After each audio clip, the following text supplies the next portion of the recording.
Number 112 سورۃ السبا آیت number 18۔ اعوذ باللہ من الشیطان الرجیم،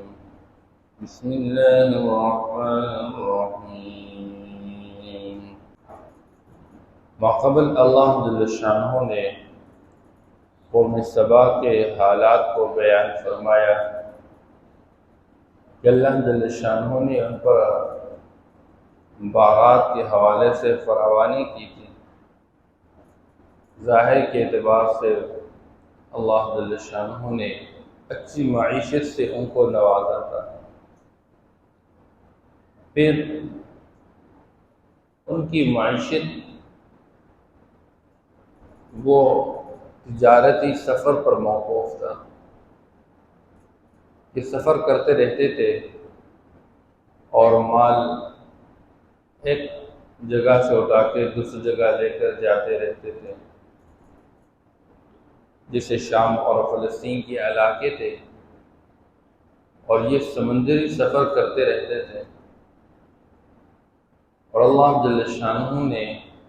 ان کے لیے اس سفر کو بڑا محفوظ بنایا تھا۔ کسی قسم کا خطرہ نہیں ہوتا تھا اس سفر کے اندر، یہ بالکل محفوظ طریقے سے اپنے مال کو ایک جگہ سے دوسری جگہ لے کر جاتے رہتے تھے، اور اللہ جل شانہ ان کو نفع دیتے تھے۔ اس لیے آج کی آیت مبارکہ میں اسی کا بیان ہے، وَجَعَلْنَا بَيْنَهُمْ وَبَيْنَ الْقُرَى الَّتِي بَارَكْنَا فِيهَا قُرًى ظَاهِرًا، ہم نے ان کے اور ان بستیوں کے درمیان جن بستیوں میں اللہ نے برکتیں رکھی ہیں،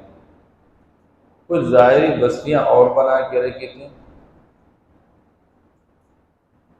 یعنی شام اور فلسطین کی جو بستیاں ہیں یہ بابرکت بستیاں، کیونکہ اللہ جل شانہ نے ایک تو ان کے اندر انبیاء علیہ السلام کی بعثت فرما دی، جیسے ابراہیم علیہ السلام اور ان کی اولاد، یہ فلسطین کے اندر ان کی بعثت ہو گئی، تو ان علاقوں کے اندر اللہ نے برکتیں رکھی تھی، ایک تو باطنی طور پر اور ظاہر کے اعتبار سے ان کو خوب نوازا ہوا تھا۔ وَقَدَّرْنَا فِيهَا السَّيْرَ، اور یہ جا کے سفر کرتے رہتے تھے، اپنا مال تجارت لے کر چلتے رہتے تھے۔ سِيرُوا فِيهَا لَيَالِيَ وَأَيَّامًا آمِنِينَ، تم اس میں صبح شام جب چاہو تو سفر کرتے رہا کرو محفوظ بن کر، یعنی اگر دن کو سفر کرے پھر بھی محفوظ، رات کو سفر کرے پھر بھی محفوظ۔ اور ایک رائے یہ بھی ہے علماء کی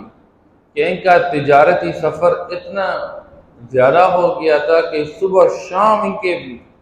قافلے چلتے رہے، ان کا مال چلتا رہا، جیسے آج کے ایام میں ہم دیکھ رہے ہیں صبح شام جو ہے کاروبار چلتا رہتا ہے، دن رات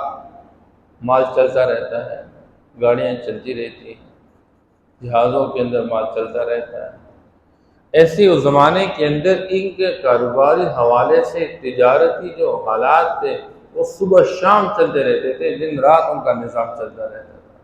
اللہ نے اس درجے فراوانی کی تھی۔ لیکن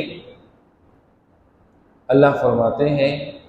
فَقَالُوا رَبَّنَا بَاعِدْ بَيْنَ أَسْفَارِنَا، چاہیے تو یہ تھا کہ اللہ جل شانہ نے ان کے لیے جو نظام تجارت کو چالو فرمایا تھا اس نظام تجارت میں عافیت تھی، اور ان کے لیے کسی قسم کا خوف اور خطرہ نہیں تھا، ڈاکو کا، دشمن کا، کسی کے مال چھین لینے کا۔ لیکن یہ سنتے رہتے تھے کہ یہ جو ہمارے علاقے جہاں ہم کاروبار کرتے رہتے ہیں ان کے علاوہ دیگر علاقوں کے اندر سفر میں بڑی مشقت ہوتی ہے، وہاں پر حملے ہوتے رہتے ہیں اور خوف رہتا ہے، امن نہیں رہتا ہے۔ تو یہ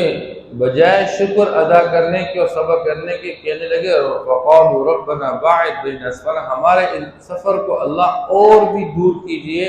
یعنی اس مسافت کے اندر اور بھی بڑھوتری لے آئیے تاکہ ہم ان علاقوں سے بھی گزر جائیں جہاں پر خوف و خطرہ ہو، ہم دیکھ لیں۔ وَظَلَمُوا أَنفُسَهُمْ، اور اللہ فرماتے ہیں انہوں نے زیادتی کی، اپنے اوپر خود زیادتی کی،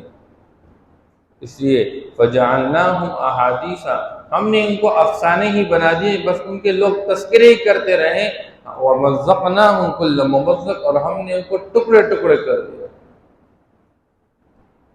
اس لیے جو اللہ جل شانہ کسی کو نوازتے رہتے ہیں تو اس کے عوض میں بندے کے ذمہ لازم ہوتا ہے کہ اللہ کا شکر بجا لائے، اور جو کچھ اللہ دے رہے ہیں اس پر صبر کا مظاہرہ کر لے، اس کو اپنے لیے کافی شافی سمجھے بس۔ لیکن جب بندہ زیادہ حرص میں مبتلا ہو جاتا ہے اور الٹا ناشکری پہ آ جاتا ہے تو اللہ جل شانہ انجام کار مواخذے پہ آ جاتے ہیں، اور مواخذے کا نتیجہ ہوتا ہے کہ بندہ تباہ و برباد ہو جاتا ہے۔ اس لیے لئن شکرتم لأزیدنکم، اللہ نے قاعدہ بیان فرمایا تم میری نعمتوں کے جو کچھ میں نے دے رکھی ہے شکر گزاری کرو گی، میں تمہارے انعامات، میں اپنے انعامات تمہارے اوپر اور بھی بڑھا دوں گا، اس کے اندر اضافہ کروں گا۔ لیکن وَلَئِن كَفَرْتُمْ إِنَّ عَذَابِي لَشَدِيدٌ، یاد رکھو اگر ناشکری کا مظاہرہ کرو گے تو پھر میری سزا بھی بہت سخت ہے، پھر اللہ جل شانہ پکڑ پائے۔ تو اللہ نے ان لوگوں کو بھی پکڑ لیا، اور ایسا پکڑ کے اللہ فرماتے ہیں بس ان کے افسانے ہی رہ کے، بلکہ ان کا کوئی وجود ہی باقی نہ رہا۔ إِنَّ فِي ذَلِكَ لَآيَاتٍ لِكُلِّ صَبَّارٍ شَكُورٍ، لیکن اس میں آیات ہیں، نشانیاں ہیں ان لوگوں کے لیے جو صبر کرنے والے ہیں اور شکر ادا کرنے والے ہیں۔ اس لیے بندے کو اللہ نے جو نظام حیات کے حوالے سے دے رکھا ہے اور اس پہ اللہ جل شانہ اس کا گزارا چلاتے رہتے ہیں، اسی پر شکر ادا کرنا چاہیے۔ وَلَقَدْ صَدَّقَ عَلَيْهِمْ إِبْلِيسُ ظَنَّهُ، اور اللہ فرماتے حقیقت یہ ہے کہ اللہ نے تو فراوانی کی تھی اور نعمتوں سے مالا مال کیا تھا، چاہیے تو یہ تھا کہ اللہ کا شکر بجا لاتے ہیں، لیکن یہ بجائے شکر ادا کرنے کے ناشکری پہ آ گئے، نہ تو اللہ جل شانہ کے بھیجے گئے پیغمبروں کی اتباع کر چکے، نہ ان کی فرمانبرداری کر چکے، الٹا اللہ کی عبادت کرنے کے غیر کی عبادت میں لگ گئے۔ اور حقیقت یہ تھی کہ یہ شیطان ہی کی طرف سے ان کو وسوسے ڈال دیے گئے، اور شیطان نے سچا کر دیا ان پر اپنے گمان کو، کیونکہ شیطان نے کہا تھا کہ اللہ میں اس آدم کی اولاد کو سب کو گمراہ کر ڈالوں گا، وَلَأُضِلَّنَّهُمْ، میں ان کو گمراہ کر ڈالوں گا۔ راہ راست سے ہٹانے کے لیے شیطان ہمیشہ محنت یہی کرتا ہے کہ انسانوں کو خواہشات نفسانیہ میں مبتلا کرتا ہے۔ اس لیے بندے کی ذمہ داری یہ ہے کہ شیطان کے راستے پر نہ چلے، خواہشات کے راستے پر نہ چلے، بلکہ اللہ کی طرف رجوع کرے، توبہ استغفار کرے۔ حدیث پاک کے اندر آتا ہے، آپ صلی اللہ علیہ وسلم فرماتے ہیں کہ شیطان کہتا ہے کہ میں نے لوگوں کو گناہوں کے ساتھ تباہ کر دیا، اور لوگوں نے مجھے لا الہ الا اللہ اور استغفار کے ساتھ ہلاک کر دیا۔ جب بندہ لا الہ الا اللہ کا بیت کرتا ہے، استغفار کرتا ہے، اس سے شیطان ذلیل ہو جاتا ہے۔ اس لیے اگر شیطان کہتا ہے کہ جب میں نے دیکھا کہ یہ لوگ لا الہ الا اللہ اور استغفار میں بھی لگے ہوئے ہیں، تو پھر میں نے لوگوں کو خواہشات نفسانیہ کے ساتھ تباہ کر دیا۔ بعض اوقات شیطان بندے کو ایسی چیز میں لگا لیتا ہے کہ اس کو دین سمجھا دیتا ہے، حالانکہ اس کا دین کے ساتھ کوئی تعلق ہی نہیں ہوتا۔ بعض باتیں ایسی ہوتی ہیں لوگ اس کو دین سمجھ کر بہت اہتمام کرتے ہیں، حالانکہ اس کا دین کے ساتھ کوئی تعلق ہی نہیں ہوتا۔ اب موجودہ حالات کے حوالے سے ہم دیکھتے رہتے ہیں، یہ جو ایام چل پڑے ہیں، جو محرم الحرام کے ایام، اب اس میں لوگ کوئی شربتیں بنائیں گے، کوئی پتہ نہیں کیا کیا، حالانکہ اس کا دین کے ساتھ کوئی تعلق ہی نہیں۔ اب ہم دیکھا دیکھی معاشرے کے اندر فلاں یہ کام کرے، ہم بھی یہ کام کر رہے ہیں۔ اس لیے اللہ جل شانہ فرماتے ہیں شیطان نے، ابلیس نے ان پر اپنا گمان سچا کر دیا، فَاتَّبَعُوهُ، تو یہ ابلیس کی اتباع کر سکے، إِلَّا فَرِيقًا مِّنَ الْمُؤْمِنِينَ، مگر مومنوں کی ایک جماعت، وہ اس ابلیس کی محنت سے محفوظ رہی، وہ اللہ کے ساتھ نہ تعلق قائم کیے ہوئے تھے، اپنے پیغمبر کی بات مان کے چلتے رہے۔ اور اللہ جل شانہ فرماتے ہیں ابلیس کا ان لوگوں کو گمراہ کر لینا یہ نہیں کہ وہ بزور اور قوت کر رہا تھا، وما کان لہ علیہم من سلطان، اس کا تو ان پر کوئی بس ہی نہیں چل رہا، کوئی قوت اور طاقت نہیں چل رہی، مگر اللہ فرماتے ہم نے یہ اس لیے الا لنعلم من یؤمن بالآخرۃ ممن هو منها فی شک،